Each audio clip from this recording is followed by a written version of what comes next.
as well. Welcome to my channel. In our recent vlog, we talked about probation and I received a message. Well, it's actually a comment from August Shear. Shout out to August Shear. He or she stated, "Hi po, criminologist din po ako. Nais ko rin po sanang maging probation officer pero di ko alam paano. Sana po may tips po kayo paano po ang proseso ng pag-apply. May physical exam din po ba?" First of all, I am glad na a criminologist is interested of working in our agency. Why? Because many criminologists and criminology graduates are studying criminology to become a police officer. Well, this is not a surprise because even the community thought, assumed, perceived, and concluded that you are a police officer if you are studying criminology. And it's sad to say that I knew some criminologists, meaning those who already passed the criminologist licensure examination, who are not familiar of the existence of probation officers. I remember a time when our neighbor asked me what my work is.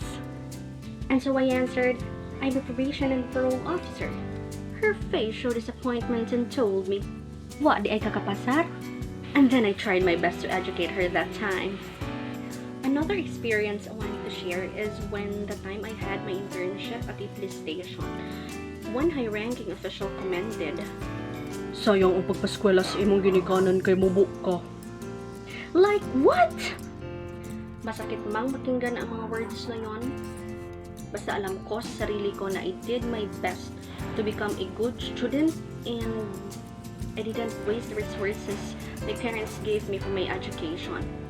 Sa mga kapwa kong tutors dyan, don't you worry. If you want to work in the Taray bureaus, alam naman natin lahat siguro mga criminologists na approve na yung 5 flat minimum height for the women and 5'2" for the men. For the information of those who do not know, there is a list of jobs a criminologist can have in one of the provisions of RA 131. Let's go back to the topic. It's not the first time that I receive questions about how to become a probation and parole officer. I receive questions from people both I know and don't know. So I wanted to create this videos like this, videos about probation, in order to spread knowledge and at the same time inspire criminologists like me to consider applying in our agency in parole and probation administration. While studying in college, I already thought of jobs that I want to have after graduation so that I can use every second of my time in college preparing. By God's grace and mercy, I was hired by my alma mater to work as a part-time instructor after graduation. So from 2016 to 2018, because on July 2018, I was hired by the Parole and Probation Administration Region 7. I may have studied the subject non-institutional correction in college and familiarized the terms, process, concepts about probation and parole, but truly, I also had no idea about the application process of becoming a probation and parole officer.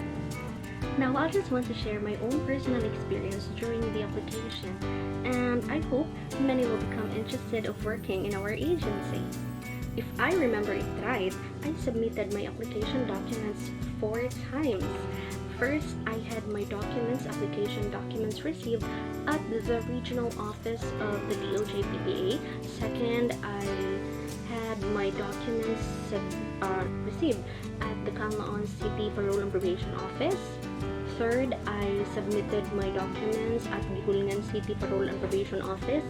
And last, I submitted a soft copy of my documents online through the CSC website. I kept on submitting my application documents just to be sure that my application will be entertained. Try to search www.csc.gov.ph to your browser and you will find the website of the Civil Service Commission. You will also find a button for career or vacant positions. Filter your search by typing Probation and Parole Officer 1 for the position, type the region of your choice, and click the Parole and Probation Administration for the agency.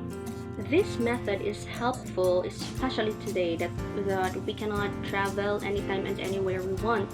But if you want to submit your documents personally, then go to your nearest Parole and Probation Administration regional office and submit your documents, and you can just search online the address and location of our offices.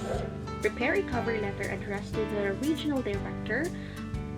Prepare your PDS or personal data sheet, TOR or transcript of records, proof of your eligibility, certificates of recognition of participation, and any documents you think are essential. The documents are not limited to those I have mentioned. I suggest you ask the officer in charge of your region as well.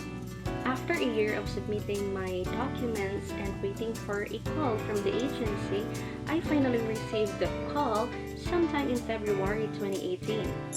I took a psychological exam at Cebu Normal University. After passing the exam, I received another call to take a qualifying exam at the regional office. Thereafter, I was called for the interview, but I can't remember exactly the period of time in between. I had my panel interview on June 11, 2018. After the interview, we were asked to complete our documentary requirements. We're just given a list of requirements to comply. During my application process, we didn't have a physical exam, if you mean recording the number of sit-up or push-up you can make, but we did have a medical exam. Our regional office just provided us lists of tests that we must undergo, and we can choose where to take the tests. I had my medical exam at VSMMC, Vicente Soto Memorial Medical Center, or Vicente Soto Memorial Medical Center, VSMMC, and the drug test in a clinic just across the hospital. Before I forget, a background check was also conducted for the qualified applicants. After completing the process, we had our oath taking. That happened on July 13, 2018, Friday, and we are to report to our field office on July 16, 2018, Monday. We also signed a waiver to agree that we are willing to be assigned anywhere in Region 7. During the application, you really have to be patient, determined, and hardworking. If you don't have those qualities, you might fail. Above all, you must always pray to receive the blessing of work. Because based on my own experience, it was not an easy journey.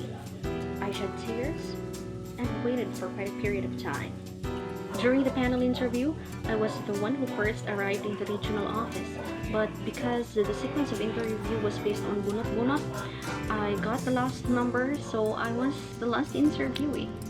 For many, when we took the psychological exam at Cebu Normal University, CNU, but we were only 4 who successfully passed the application process.